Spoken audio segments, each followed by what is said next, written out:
오늘 함께 나눌 말씀은 신약성경 누가복음 24장 28절부터 32절까지의 말씀입니다. 누가복음 24장 28절부터 32절까지의 말씀을 함께 읽겠습니다. 이것은 하나님의 말씀입니다. 그들이 가는 마을에 가까이 가매 예수는 더 가려 하는 것 같이 하시니 그들이 강권하여 이르되 우리와 함께 유하사이다. 때가 저물어가고 날이 이미 기울었나이다 하니 이에 그들과 함께 유하러 들어가시니라. 그들과 함께 음식 잡수실 때에 떡을 가지사 축사하시고 떼어 그들에게 주시니 그들의 눈이 밝아져 그인 줄 알아보더니 예수는 그들에게 보이지 아니하시는지라. 그들이 서로 말하되 길에서 우리에게 말씀하시고 우리에게 성경을 풀어주실 때에 우리 속에서 마음이 뜨겁지 아니하더냐 하고. 아멘. 오늘은 회상 새로 고침이라는 제목으로 하나님의 말씀을 함께 나누겠습니다. 저는 다들 대부분 다 아시지만 저는 딸이 하나 있습니다. 지금 저 뒤에 잠옷실에 있는데요. 아이가 하루가 다르게 커갑니다. 아이를 키우면서 제가 조금 특별하게 느끼는 감정이 있는데, 이제 엄마나 아빠에게는 엄마 아빠는 성인인 상태에서 아이를 키우니까 함께 지내며 일어나는 여러 가지 기억이나 추억들이 생생하게 기억나는 반면에 아이는 커가면서 이 기억들 중에서 대부분의 것들이 없어질 것이라는 게 참 아쉽더라고요. 왜냐하면 저만 해도 6살 이전의 기억은 거의 없습니다. 그리고 어릴 때 기억이 난다 해도 그것은 가족들이나 부모님과 놀았던 기억보다는 친구들과 함께 보냈던 기억들이 사실 거의 대부분이기 때문입니다. 그래서 제가 저희 아이와 또 아내와 함께 좋아하는 시간이 있습니다. 휴대폰에 저장되어 있는 저희 딸의 어릴 적 사진이나 영상들을 함께 이것저것 보면서 추억을 리마인드 해보는 그런 시간들을 가끔씩 가지는 것이죠. 추억 자체가 기억나지는 않아도 사진이나 영상을 자주 보다 보면 그 사진이나 영상만큼은 기억할 수 있지 않을까 하는 생각을 했기 때문입니다. 그런데 최근에 제가 새롭게 발견한 사실이 있습니다. 아이가 생각보다, 물론 아직 아이가 6살이니까 더 크면 잊어버릴 수도 있지만 추억들을 굉장히 많이 기억하고 있다라는 것입니다. 분명히 꽤 오래된 3살 이때 오래된 사진이나 영상을 보는데도 그 사진이나 영상만으로는 다 알 수 없는, 그 정보를 찾을 수 없는 그날 혹은 그 장소 혹은 그날 있었던 추억들에 대해서 아빠 그때 이렇게 해서 되게 재밌었어, 아빠 그때 이렇게 해서 좀 추웠어, 그런 이야기를 하는 경우, 그러니까 사진으로만 알 수 없는 그런 스토리를 기억하고 있는 것을 제가 많이 보게 되었습니다. 왜 그럴까 생각해 보면 그 사진을 가지고 그 사진이 이제 기억을 연상시키는 작업을 해서 그날 있었던 다른 일들이 아마 쉽게 기억나지 않나 이렇게 생각을 해봅니다. 이처럼 사람에게는 누구나 다 특정한 상황과 결부되어서 의미를 갖는 것들이 있습니다. 대표적인 것이 당시의 모습을 그대로 담고 있는 사진이나 영상 같은 것들입니다. 혹은 어렸을 적에 단짝 친구로부터 받은 편지라던가 선물, 아니면 부모님께서 물려주신 반지, 가구, 아니면 특별한 추억이 있는 장소, 여기는 북한과 가까우니까 특별히 실향민들이 있는데 고향이라는 그것이 그 장소가 가지고 있는 우리가 이미지나 그 마음, 그 감정이 있잖아요. 그런 것일 수도 있고, 아니면 돌아가신 분과 관련해서는 생전에 담아두었던 목소리 같은 것들, 우리로 하여금 기억 저편으로 잠시 묻어두었던 특별한 감정들이 이러한 매개체들을 통해서 떠올리게 되는 경우, 그래서 그때의 감정들이 되살아나게 되는 경우가 많이 있습니다. 그것을 우리가 회상이다라고 말합니다. 국어사전에 보면 회상에 대해서 이렇게 정의를 내리고 있습니다. 지난 일을 돌이켜 생각함 또는 그런 생각, 그리고 한 번 경험하고 난 사물을 나중에 다시 재생하는 일, 이렇게 두 가지를 회상이라는 단어로 설명하고 있습니다. 즉 사물이나 상황을 나중에 다시 재현하는 일을 통해서 과거의 일을 다시 생각하는 것을 회상이다라고 말할 수 있습니다. 그런데 이 회상, 다른 말로 기억하는 것은 우리의 인생에, 특별히 그리스도인들의 인생에, 신앙의 여정에 있어서 매우 중요한 역할을 합니다. 오늘은 누가복음 24장의 말씀을 통해서 이것에 대해서 함께 생각해 보고자 합니다. 오늘 함께 읽었던 본문을 포함해서 누가복음 24장 13절부터 35절까지에는 엠마오로 가는 두 제자의 이야기가 등장합니다. 우리 한번 누가복음 24장 13절 14절을 세 번역으로 같이 한번 읽어보겠습니다. 마침 그날에 그들 가운데 두 사람이 예루살렘에서 한 30리 떨어져 있는 엠마오라는 마을로 가고 있었다. 그들은 일어난 이 모든 일을 서로 이야기하고 있었다. 여기에 보면 마침 그날에 라고 말하고 있습니다. 마침 그날은 예수님께서 부활하시고 그 사실들이 제자들과 특별히 베드로에게 전달된 장면이 바로 앞에 나오거든요. 예수님께서 분명히 십자가의 고난과 부활에 대해서 말씀해 주셨음에도 불구하고 빈 무덤을 본 여자들이 제자들에게 가서 예수님이 무덤에 안 계시던데요, 살아 계시다는데요, 이렇게 이야기를 하니까 아무도 그 사실을 믿지 않았습니다. 베드로만이 무덤으로 달려가서 정말 예수님이 무덤에 계시지 않다, 예수님이 살아나셨다까지라고 말을 안 하고 성경에 살펴보면 예수님이 무덤에 계시지 않는다라는 것을 베드로가 발견을 했습니다. 제자들이 혼란에 빠졌습니다. 그 와중에 이 두 사람이 엠마오로 길을 떠나는 것입니다. 도대체 무슨 일이 일어나고 있는 거야? 서로 그 일에 대해서, 여기 보면 이 모든 일에 대해서 서로 이야기하고 있었다. 이 두 제자가 그러면서 길을 가고 있었다, 이렇게 기록이 되어 있습니다. 여기에서 이 모든 일이란 무엇일까요? 이것은 우리가 다 알듯이 엠마오의 두 제자를 예수님이 만나게 되는데, 예수님과 나누는 대화의 내용을 통해서 이 모든 일이라는 것이 무엇인지를 찾아볼 수가 있습니다. 먼저 우리 누가복음 24장 19절 하반절부터 21절 상반절까지를 세 번역으로 같이 읽어보겠습니다. 그들이 그에게 말하였다. 나사렛 예수에 관한 일입니다. 그는 하나님과 모든 백성 앞에서 행동과 말씀에 힘이 있는 예언자였습니다. 그런데 우리의 대제사장들과 지도자들이 그를 넘겨주어서 사형 선고를 받게 하고 십자가에 못 박아 죽였습니다. 우리는 그분이야말로 이스라엘을 구원하실 분이라는 것을 알고서 그분에게 소망을 걸고 있었던 것입니다. 제자들이 이야기합니다. 나사렛 예수에 관한 이야기입니다. 이 모든 일이란 나사렛 예수에 관한 일이다. 근데 그 예수님이 힘이 있는 예언자였는데 제사장들과 지도자들이 그를 넘겨주어서 십자가에 죽었다, 이렇게 이야기합니다. 우리는 그분이야말로 이스라엘을 구원하실 분이라는 소망을 갖고 있었는데 이제 소용이 없게 되었다. 여러분, 여기 이 글을 통해서 이 두 제자의 실망감을 엿볼 수 있습니다. 제가 다른 설교에서 우리가 말씀드린 적이 있는데, 예수님의 제자들은 대부분 예수님을 어떻게 생각했냐면, 여기 나와 있는 대로 힘이 있는 예언자, 자신들을 구원하고 이스라엘의 해방과 영화를 가져다줄 그런 정치적인 메시아로서 예수님을 생각했습니다. 우리의 죄를 구원하는 그런 개념에 대해서 전혀 알지 못했습니다. 그래서 예수님께 소망을 걸었죠. 인생을 걸었습니다. 쉽게 말하면 반란군의 어떤 수계에 그 반란군을 따르는 사람들처럼 예수님의 자신의 인생을 걸고 예수님이 새로운 나라를 세우기를 바랬습니다. 그런데 뜻밖에도 대제사장들과 지도자들이 예수님을 십자가에 못 박아 죽이고 만 것이죠. 그들의 소망이 좌절된 것입니다.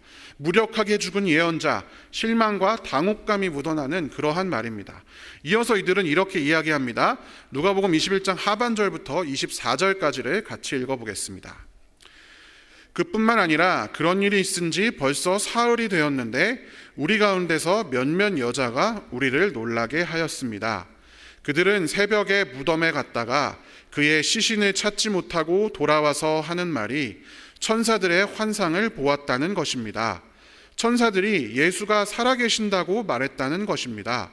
그래서 우리와 함께 있던 몇 사람이 무덤으로 가서 보니 그 여자들이 말한 대로였고 그분은 보지 못하였습니다. 아멘. 예수님의 부활에 대해서 말하고 있는데 묘하게 뉘앙스가 그렇게 말하는 것입니다. 보았다는 것입니다. 말했다는 것입니다. 그런데 확인은 안 됐어요. 이렇게 이야기하고 있는 것이죠.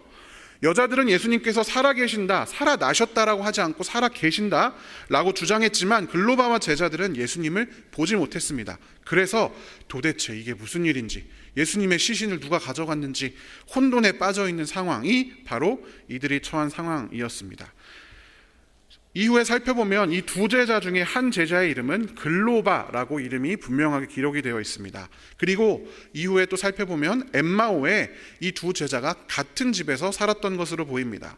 요한복음 19장에 보면 십자가에 달린 예수님의 최후를 지켜본 네 여인 중에 한 명으로 글로바의 아내 마리아라고 하는 사람이 나옵니다. 이것들을 종합해보면 아마 이 두 제자는 글로바 그리고 마리아였을 것으로 추측할 수 있습니다. 이 부분은 자신들이 직접 목격한 그 십자가, 아마 그들의 인생을 걸었던 예수님께서 허무하게 죽고만 이 절망스러운 사건을 접하고 예루살렘을 떠나 원래 살던 자신들의 집으로 돌아가고 있는 중이었을 것입니다. 그런데 예수님이 살아계신다는 소식을 들었는데 도대체 이게 뭔지 혼란과 혼돈 가운데 길을 가고 있었던 것이죠. 이런 그들에게 예수님께서 나타나십니다. 누가복음 24장 15절을 세 번역으로 읽어보겠습니다. 그들이 이야기하며 토론하고 있는데 예수께서 가까이 가서 그들과 함께 걸으셨다. 도대체 이게 무슨 일인지 막 한참 얘기하면서 걸어가고 있는데 예수님이 쓱 갑자기 옆으로 쓱 나타나셔서 같이 걷기 시작하신 것이죠. 그런데 그들은 예수님을 알아보지 못합니다. 누가복음 24장 16절에 보면 그들이 눈이 가려져서 예수를 알아보지 못하였다, 이렇게 기록하고 있습니다. 눈이 가려졌다라는 표현을 우리가 그냥 알아보지 못했나 보네, 예수님이 좀 달라졌나 보네, 그렇게 생각하기 쉽지만 사실 눈이 가려졌다라는 표현은요, 복음서 전체에서 아주 중요한 영적인 의미를 갖습니다. 성경에 복음서에 특별히 유독 맹인의 이야기가 많이 등장하는 이유도 이와 같습니다. 요한복음 9장 39절부터 41절까지를 세 번역으로 읽어보겠습니다. 예수께서 또 말씀하셨다. 나는 이 세상을 심판하러 왔다.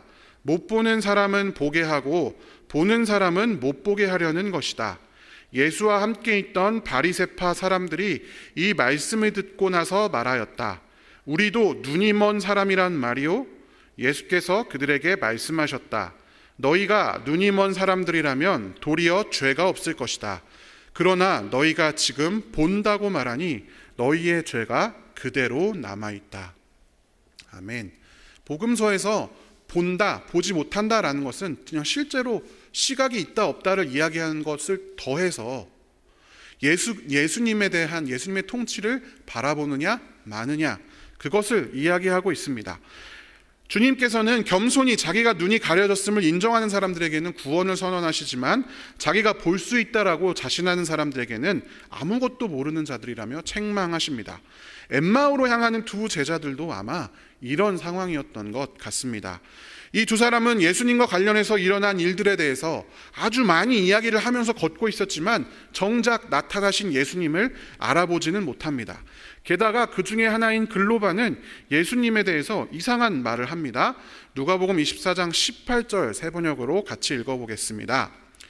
그때 그들 가운데 하나인 글로바라는 사람이 예수께 말하였다. 예루살렘에 머물러 있었으면서 이 며칠 동안에 거기에서 일어난 일을 당신 혼자만 모른단 말입니까? 아멘. 글로바의 이 말은 무슨 뜻일까요? 두 가지로 추측해 볼 수 있습니다. 첫 번째는, 아니 당신은 도대체 뭐하고 살길래 그런 것도 몰라요? 타박하는 듯한 말일 수도 있고, 아니면 정말 예수님 예루살렘에서 온 사람이 맞아? 의심하는 말일 수도 있습니다. 어찌되었든지 만약 눈앞에 있는 이 사람이 예수님임을 알았다면 도무지 그렇게 말할 것 같지 않은 그런 말을 글로바가 예수님께 하는 것이죠. 전혀 알아보지 못하고 있었던 것입니다. 이어서 이 뒤에 나오는 내용이 앞에 제가 말씀드렸던 예수님께 그 예루살렘에서 있었던 일이 뭔지에 대해서 막 자세히 설명하는 장면이 나옵니다. 그리고 예수님께서 그들을 책망하시죠. 어리석은 사람들이다. 예언자들이 말한 모든 것을 믿는 마음이 그렇게도 무디느냐.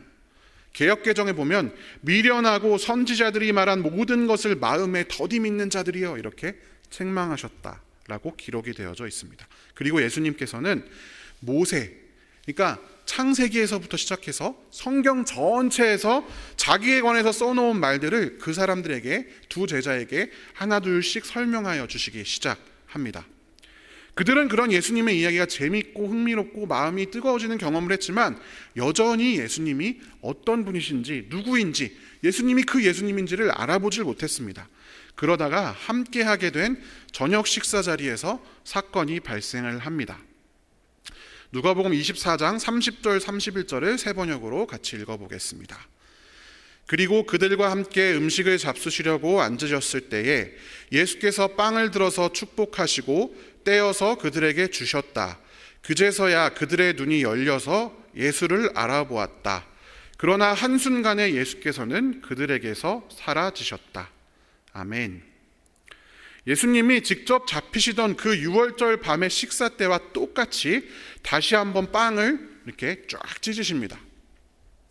여러분, 당시에 그 지방, 중동 지방의 빵은요, 아주 넓고 둥그란 모양에다가 매우 딱딱했습니다. 그러니까 중국 호떡 생각하시면 조금 가까울 것 같아요.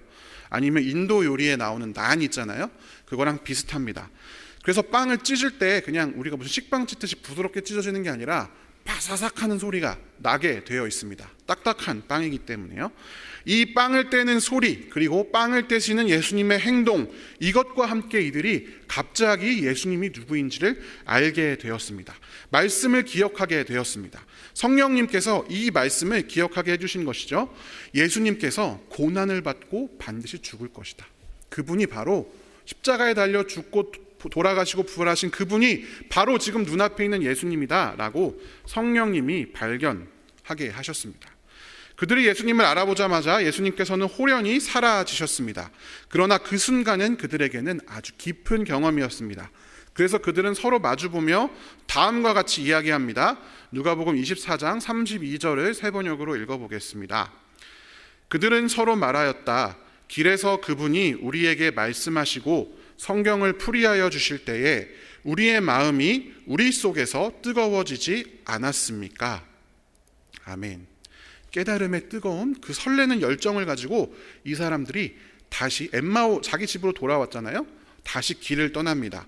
누가복음 24장 33절에 보면 그들이 곧바로 일어나서 예루살렘으로 돌아갔다라고 기록이 되어져 있습니다. 목적을 잃고 힘없이 다시 집으로 돌아가던 그들이 그 예수님을 알게 되는 그 순간을 지나니까 곧바로 일어나서 예루살렘으로 돌아오는 것이죠. 예수님의 동행에도 수많은 성경 창세기부터 예언서까지 그 모든 말씀을 다 가르쳐 주셨는데도 여전히 눈이 가리워져서 예수님을 알아보지 못했는데 예수님과 함께하는 식사 자리에 빵 찢는 소리와 함께 그들은 성령의 인도하심을 통하여 예수님과의 시간을 기억해냈습니다. 그들이 함께 먹었던 마지막 식사를 기억해냈습니다. 그리고 오병이어의 사건, 떡을 가지고 수많은 사람들을 먹이셨던 그 사건도 기억해냈을 것입니다. 그리고 그것은 그들의 삶을 다시금 180도 바꾸어 놓았습니다. 회상이라고 하는 것이 그들의 인생을 릴로디드, 완전히 새로 고침하였던 것이죠. 여러분, 이 사람은요, 성 아우구스티누스, 어거스틴으로 알려진 그 사람입니다. 이 성 아우구스티누스는 자신의 저서인 고백록에서 시간에 관해서 고찰하면서 이러한 상황을 뭐라고 이야기하냐면 via memoriae, 회상의 힘이다, 이렇게 이야기를 합니다. 성 아우구스티누스는 아주 독특하면서도 그리스도인에게 있어서 매우 중요한 시간관을 가지고 있습니다.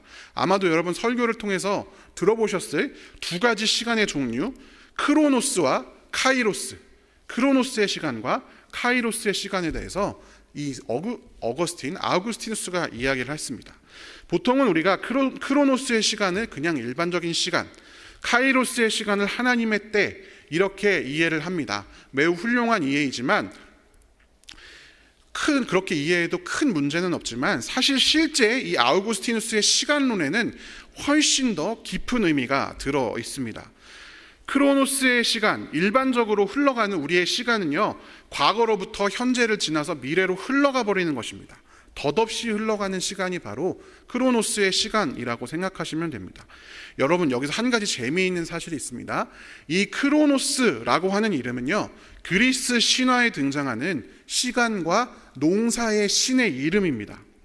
이 크로노스라고 하는 신은 하늘의 신인 우라노스의 아들이자 그리고 대지의 여신인 가이아의 아들이죠.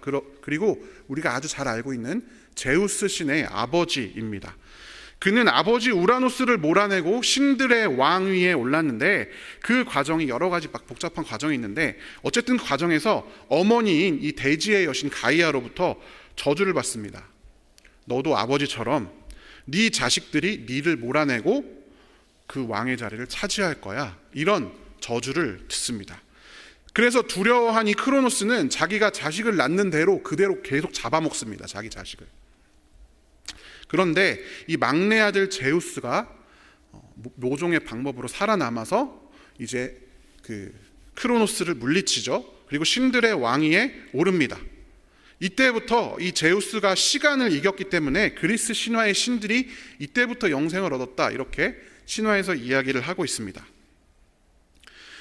여러분, 이 크로노스라고 하는 신이 자기 자식을 잡아먹었다고 하잖아요.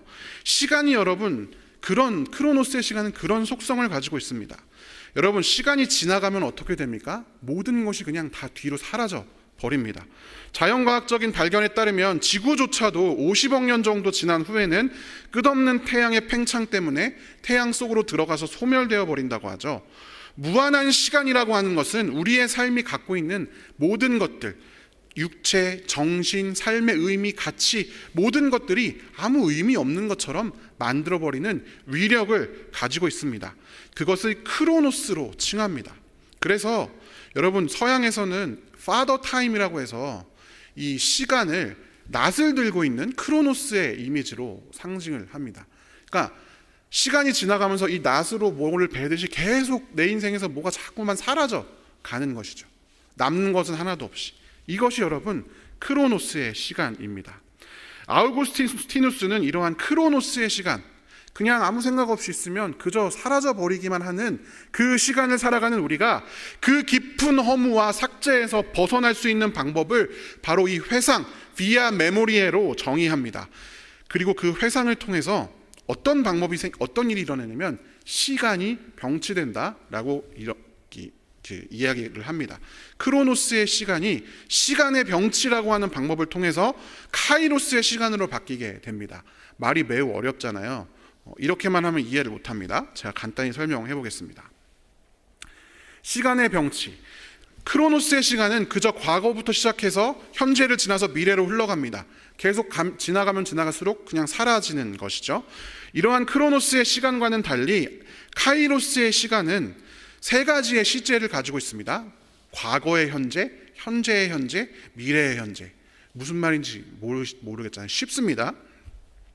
미래라고 하는 것은 아직 오지 않았습니다. 그래서 크로노스의 시간에는 미래를 존재하지 않는 거, 없는 걸로 취급을 합니다. 그런데 우리가 미래에 대해서 기대를 할 수 있잖아요. 내가 나중에 커서 뭐가 될 거야. 그러면 그 미래라고 하는 시점은 현재 나에게 영향을 줍니다. 그게 이 이 아우구스티누스가 말하는 미래의 현재, 기대라는 것입니다. 그리고 과거에 나에게 이런 추억들이 있었는데 그것을 현재 내가 떠올리면서 어떤 감정을 가진다면 그 과거가 현재가 되는 것이죠. 그래서 그것을 기억이다 라고 합니다. 그래서 미래의 현재, 과거의 현재, 이렇게 이야기를 하는 것입니다. 그리고 이 회상을 통해서 무슨 일이 일어나냐면 기억과 기대가 현재로 합쳐지게 되는데 이것을 시간의 병치라고 합니다. 어떻게 설명을 들으면 들을수록 더 어렵냐. 매우 간단하게 제가 예를 들어보겠습니다. 어려워 보이지만 사실은 여러분 아주 간단합니다. 만약에 이 성경책이 저희 아버지의 유품이라고 한번 가정을 해보겠습니다. 이것은 우리 아버지가 과거에 쓰시던 물건입니다. 그쵸, 유품이니까. 그런데 제가 이 아버지의 유품을 어느 날 장롱에 처박아 놨다가 어느 날 꺼내어서 보게 되었어요. 그러면서 아버지를 생각합니다. 이거 물건은 분명히 과거의 물건이고 아버지가 썼던 사실은 과거인데 현재의 나에게 영향을 줍니다. 어떤 감정을 불러일으키죠. 아빠가 보고 싶다 라든지 막 아버지가 이 성경을 들고 신앙생활을 했던 그 과거의 기억이 납니다. 그러면 여러분, 과거와 현재는 일단 만난 것이죠. 그리고 제가 이 유품을 보면 생각합니다. 아버지, 이 성경 들고 그렇게 신앙의 삶을 사셨던 아버지처럼 나도 신앙의 삶을 살겠습니다. 이렇게 생각한다거나, 아니면 최소한 하다못해 우리 아버지 참 좋은 아버지셨는데 나도 우리 딸한테 좋은 부모가 돼야지, 그런 다짐을 하는 건 여러분, 미래의 일에 대해서 내가 결단을 하는 거잖아요. 그러면 이 시점에서 이 현재가 미래랑 만나게 되는 것입니다. 과거와 현재와 미래가 다 현재라는 시점에서 만났습니다. 이것이 아우구스티누스가 얘기하는 카이로스의 시간입니다. 과거와 현재와 미래가 만나는 순간, 그 순간 우리의 인생은 덧없이 흘러가는, 그냥 오늘도 대충 살아야지 막 살아가는 파괴적인 크로노스의 시간을 극복하고, 야, 과거의 이 추억이 나에게 아무 의미도 없는 것이 아니라 지금 이런 의미가 있구나, 그리고 앞으로 나는 무엇을 향해서 살아가야겠다 라고 하는 정체성이 확립되고 삶의 의미가 생겨나는 카이로스의 시간을 경험하게 되는 것입니다. 즉, 우리 삶이 가진 의미를 다시 되찾아주는 시간이 바로 카이로스의 시간입니다. 특별히 하나님께서 우리의 삶을 만들어 가시는 순간, 우리의 모든 과거와 현재와 미래가 만나서 새로운 삶의 의미가 생겨나는 그 순간을 우리가 바로 카이로스의 시간이다라고 아우구스티누스가 지칭하고 있습니다. 아우구스티누스의 인생을 우리가 알고 있지 않습니까? 그가 과거에 지난하게 방황했던 그 시간이 하나님의 일하시는 그 순간과 더불어서 이 성 세인트 아우구스티누스라고 하는 그 사람의 앞날을 만들어 갔습니다. 그것이 바로 이 아우구스티누스에게 임한 카이로스의 시간이었고, 그 경험이 있었기 때문에 아우구스티누스는 이 카이로스에 대해서 이야기를 할 수가 있었습니다. 혹시 어려워하시는 분들을 위해서 약간 다른 얘기지만 아주 훌륭한 소설이 있습니다. 20세기의 가장 위대한 소설로 알려져 있는 마르셀 프루스트의 잃어버린 시간을 찾아서라고 하는 이 책에 이거에 대한 내용이 아주 정확하게 나와 있습니다. 굉장히 긴 소설인데 이 카이로스의 시간에 대해서 다루는 소설입니다. 꼭 한번 읽어보시면 좋을 것 같습니다. 엠마오로 가는 이 두 제자에게 바로 이 회상의 사건, 시간, 과거와 현재와 미래가 만나는 카이로스의 때가 예수님을 통해서 발현되었습니다. 예수님이 우리 민족을, 우리나라를 구원해주고 해병해시켜 주실 것이야. 그 소망 하나로 인생을 살아왔는데 모든 것이 허사가 되어서 뿔뿔이 흩어져 가는 가운데 혼란과 혼돈 속에 있는 이 제자들, 이제 어떻게 살아야 하지? 삶의 목적을 잃어버리고 그저 흘러가는 크로노스의 시간을 살아가는 이 두 제자는 예수님께서 최후의 만찬처럼 빵을 떼어 나눠주시는 순간, 그 바사삭 소리를 듣는 순간 그동안 예수님께 들었던 그 말씀, 모든 기억들이 생각이 났습니다. 예수님께서 자신의 인생을 통틀어 보여주신 하나님 나라의 다양한 표지들이 떠올려졌을 것입니다. 그들의 마음이 현재 뜨거워집니다. 그리고 엠마오에서 그저 예전처럼 돌아가 크로노스의 시간을 살 수밖에 없었던 그들의 미래 역시도 그 순간 변화하여 그 자리에서 예루살렘으로 달려가 부활하신 예수님을 증거하게 되는 미래로 바뀌었습니다. 그리고 아마 그 이후의 삶도 그렇게 바뀌어졌으리라 충분히 추측할 수 있습니다. 그것이 엠마오로 가는 두 제자에게 임한 하나님의 때였습니다. 엠마오의 이 두 제자에게 임하셨던 것처럼 성령 하나님께서는 오늘도 우리 가운데 동일한 방법으로 일하십니다. 우리 마음 가운데 말씀을 통해서 회상하게 하십니다. 눈이 어두워지고 희미해져가는 우리의 기억을 되살려내어서 다시 우리를 뜨겁게 하여 주십니다. 시편 116편 11절에서 이 시편의 시인이 믿을 사람이 아무도 없다, 이렇게 말하던 때가 있었다라고 고백하고 있습니다. 우리의 인생도 여러분 마찬가지입니다. 우리의 일상은 엠마오로 정신없이 가던, 좌절 가운데 걸어가던 그 두 제자처럼 예수님조차도 의심했을 만큼 눈을 흐리게 하는, 우리의 눈을 흐리게 하는 것들이 더 많습니다. 호의적인 것보다 포의적이지 않은 것들이 내 인생에 훨씬 많은 것처럼 보입니다. 먹고 살기 위해서 하는 일들이 자존심을 짓밟을 때도 있고, 때를 맞춰서 막 청구서가 오면 그때마다 한숨 쉬기도 하고, 아니면 그냥 단순히 똑같은 일상이 지겹기도 합니다. 믿었던 사람들은 때로는 웃으면서 뒤에서 내 마음에 비수를 꽂습니다. 그리고 정작 중요할 때는 내 편이 돼주질 않습니다. 삶의 소망을 잃어갑니다. 여러분, 저도 그렇지만 누구나 한 번 정도는 이런 인생에서 좀 안심을 얻고 싶다, 이런 생각을 하게 마련입니다. 이런 일상 속에서 여러분, 예수님을 만났던 기억, 우리가 붙잡은 예수 그리스도는 여러 사건들로 인해서 덧칠되고 희미해져 갑니다. 점점 멀어져만 갑니다. 엠마오의 두 제자들처럼 말입니다. 그런데 바로 그때 성령님께서 그 유월절 밤 차가운 공기를 타고 흐르는 정막을 깨웠던 그 빵 찢는 와사삭 소리처럼 하나님의 음성을 우리 마음 가운데 들려주십니다. 처절한 실패감을 안고 엠마오로 내려가던 제자들의 마음을 다시 뜨겁게 하신 바로 그 순간을 우리 안에 재현하십니다. 우리 안에 구원의 기억을 새롭게 하셔서 다시 일상으로 나갈 힘을 얻게 하시는데, 그것이 바로 여러분 성령의 역사입니다. 성령의 역사는 방언을 하고 놀라운 기적을 일어나게 하는 그것이 전부가 아닙니다. 두려워하고 실패해서 내일 다시 저 괴로운 일상으로 나아가야만 하는, 크로노스의 시간을 살까봐 두려워하는 우리에게 하루하루를 그저 보내도록, 그냥 지나가도록, 하루가 삭제되도록 내버려두는 것이 아니라 새로운 의미와 목적을 가지고 살아가도록, 이전 것은 지나갔으니 보라 새 것이 되었도다, 새로운 피조물로 살아가도록 하루의 힘과 용기를 공급하는 것이 성령의 아주 중요한 역사입니다. 그것을 위해 성령 하나님 오늘도 부단히도 노력하고 애쓰고 계십니다. 이것이 성령이 오늘도 우리에게 선사해 주시는 기적입니다. 우리가 매주 예배하고 말씀 읽고 찬양하고 기도해야 되는 이유도 여러분 여기에 있습니다.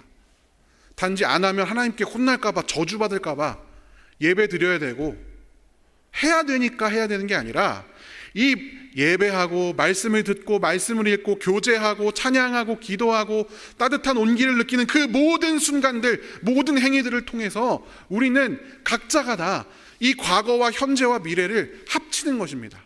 회상하는 것입니다. 그저 흘러가는 대로 내버려두는 것이 아니라, 하나님이 나에게 주셨던 그때 그 말씀, 하나님이 나에게 주셨던 그때 그 뜨거웠던 기도의 순간, 나를 위로해줬던 그 성도의 그 뜨거운 마음을 예배 시간 때마다, 우리가 만날 때마다, 기도하고 찬양하고 말씀 읽을 때마다 다시금 기억하는 것입니다. 이미 주신 은혜를, 하나님의 존재, 예수의 십자가, 성령의 역사를 기억하고 재현하고 우리 삶에 끌어들이는 것, 그래서 매일매일을 크로노스의 시간에서 카이로스의 시간으로 바꾸어가는 것이 우리의 신앙의 여정입니다. 사랑하는 성도 여러분, 하나님께서는 이 어리석은 엠마오의 두 제자를 그저 미련한 자야 이야기하고 버려두지 않으십니다. 갈 것처럼 하더니 같이 계셔 주십니다. 그분이 오늘도 내일도 다시 우리를 새로운 삶으로 초청하십니다. 새로운 자극이 아니라 새로운 삶으로. 과거의 상처를 원망하고 현재의 부족에 좌절하고 보이지 않는 미래에 절망하는 그런 크로노스의 삶이 아니라, 우리의 인생의 어느 한순간도 허투루 사용하지 않으시고 그 모든 과거와 현재와 미래가 만나서 하나님의 일을 만들어 가시는 그 하나님을 우리가 바라보게 하신다라는 것입니다. 우리가 수도 없이 불렀던 찬양, 옆에 있는 성도와 함께 기도했던 그 뜨거운 온기, 편안한 어머니와 같은 예배당, 무엇보다도 여기 이 말씀, 성경에 적혀있는 하나님의 사랑의 말씀들, 그리고 예수님의 가르침대로 살아가는 사람들의 삶, 그것을 통해 우리에게 하나님의 은혜를 기억하게 하시고 회상하게 하시고 새로운 삶으로 살아가도록 인도하십니다. 절망과 좌절과 삶의 문제들로 인해서 우리의 눈이 가리워져 있다면 이 시간 엠마오의 제자들처럼 주님, 우리와 함께 유하여 주십시오, 요청하십시오. 예수님께서 우리에게 깨닫게 하여 주실 것입니다. 이미 우리에게 주신 하나님의 은혜, 그 은혜의 기억들을 다시금 회상하십시오. 그것이 단지 지나간 은혜, 이제는 사라져버린 옛날 것이 아님을 기억하십시오. 성경은 분명히 증언하고 있습니다. 예수 그리스도께서는 어제나 오늘이나 영원히 한결같은 분이시다. 아멘. 이 은혜가 필요한 순간, 우리의 인생이 새로 고침되는 이 회상의 순간이, 그래서 우리의 삶이 뜨거워지고 새로워지는 순간이 매일매일의 우리의 삶에 넘치시기를 간절히 축원합니다. 함께 기도하겠습니다. 사랑의 하나님, 엠마오로 가던 두 제자들처럼 눈이 가리워져 우리 삶에 이미 임하신 예수님을 발견하지 못하는 우리를 용서하여 주시옵소서. 우리의 매일의 삶 가운데 뿌려두신 하나님의 놀라운 사랑, 그 사랑의 실마리들을 매일같이 발견하는 사람들이 되게 하여 주시옵소서. 그것을 통해 우리가 하나님의 그 사랑을 다시금 기억하고 현재 우리의 마음이 뜨거워지고 우리의 미래가 새롭게 바뀌어지는 그러한 우리가 되게 하여 주시옵소서. 특별히 우리가 하나님의 말씀을 통해 우리에게 주시는 하나님의 그 놀라운 은혜, 카이로스의 때를 발견하기를 원합니다. 성령님, 우리가 예배 드릴 때 말씀을 듣고 읽고 가까이 할 때마다 우리가 눈을 열고 귀를 열어 그 성령의 음성을 들을 수 있도록, 그래서 모든 것이 사라지는 시간의 흐름에 그저 쓸려가는 우리가 아니라 잃어버린 시간을 되찾는, 그래서 매 순간 새로운 의미와 참 소망으로 삶을 살아낼 수 있는 우리가 되게 하여 주시옵소서. 살아계신 예수님의 이름으로 기도합니다. 아멘. 함께 찬송가 334장 찬양하겠습니다.